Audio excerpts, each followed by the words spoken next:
nearby rivers has left the ground saturated. Our weather presenter Liam Dutton is in Somerset now. Liam.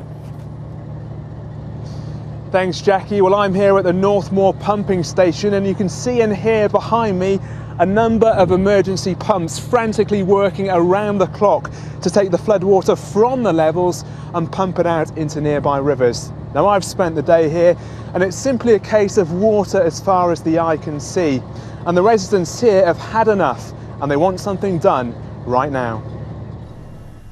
With the rain still falling in Somerset, any prospect of the flood subsiding seemed very distant.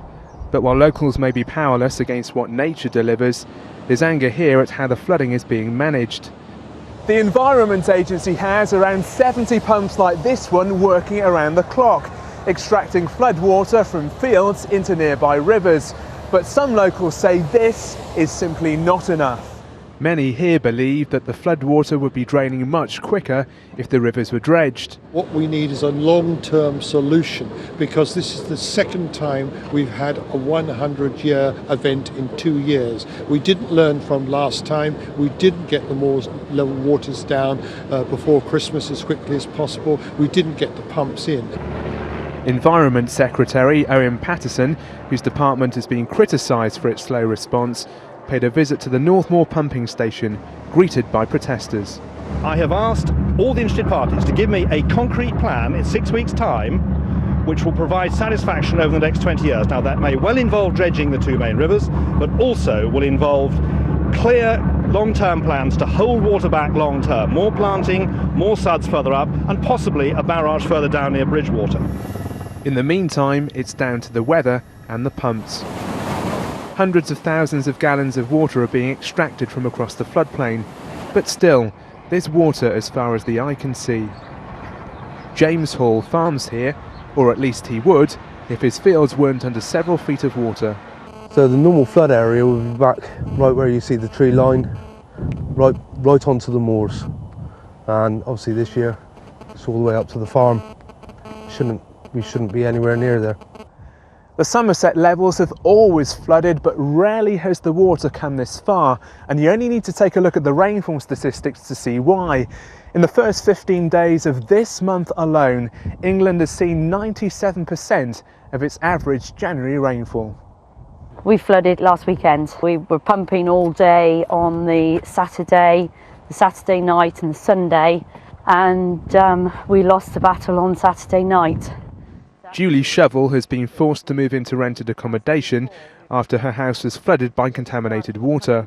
And it's the second time she's been flooded in a year. This is the second year that they have put us in this position.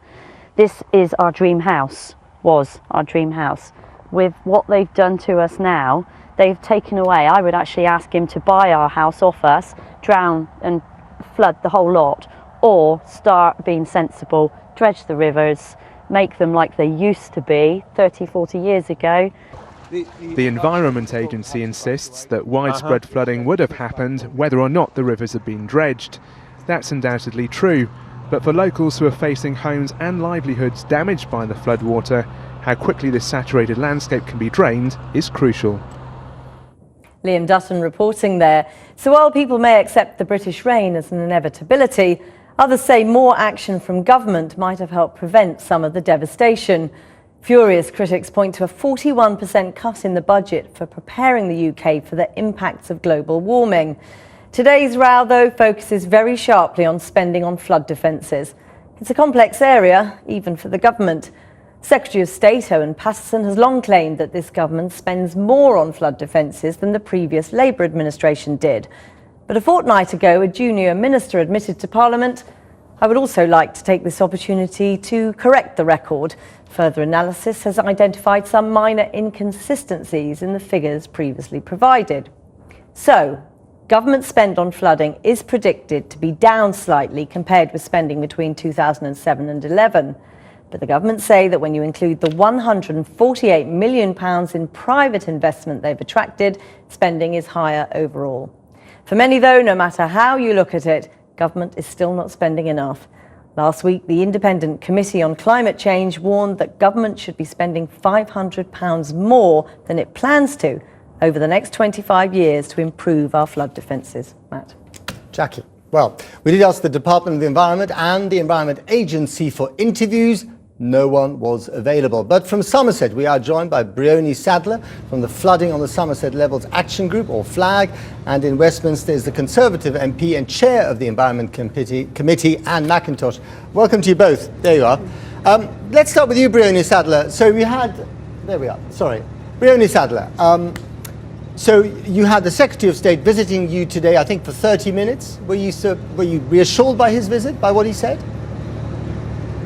As a resident, we didn't get to talk to him at all. He didn't come and look at properties. He came to the pumping station and had a look at what the Environment Agency have put in for us, but he didn't actually come and talk to us community on the ground, no. What would you like to have heard from him? We're appreciative that he's come down. It's taken 3 weeks of plugging this cause, of trying to get our profile raised so that something happens. Unfortunately, we've had to use the media because they haven't wanted to listen.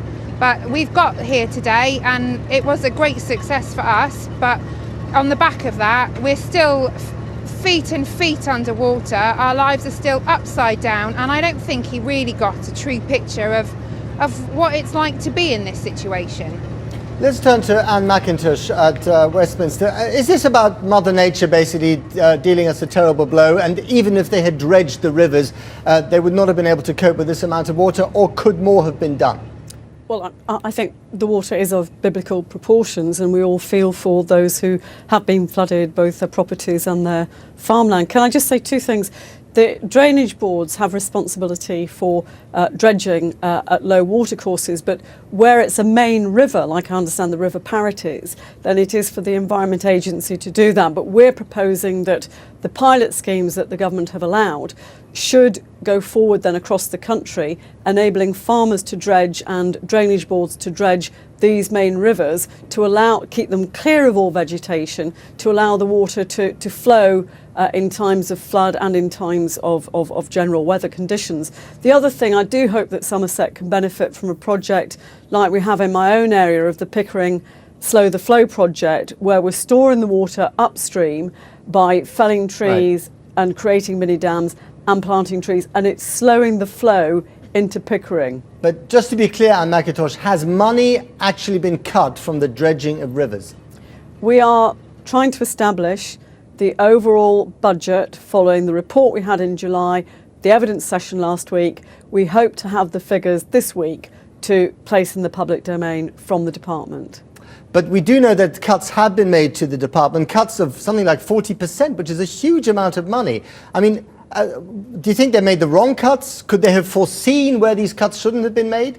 Well, what I can say is that you have to do more with less. So if there's only £20 million being spent on clearing the watercourses, then my argument would be that you use the drainage boards, you allow the drainage boards to use their own resources and agree a programme of dredging and maintenance with the Environment Agency, so the people living in Somerset, the people living in North Yorkshire and across the country know that dredging is being done and that they're using existing resources to do so.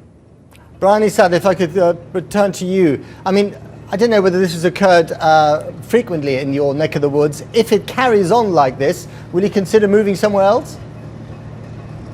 How can we? Our properties are worthless. We're all over the media, we're all over the television.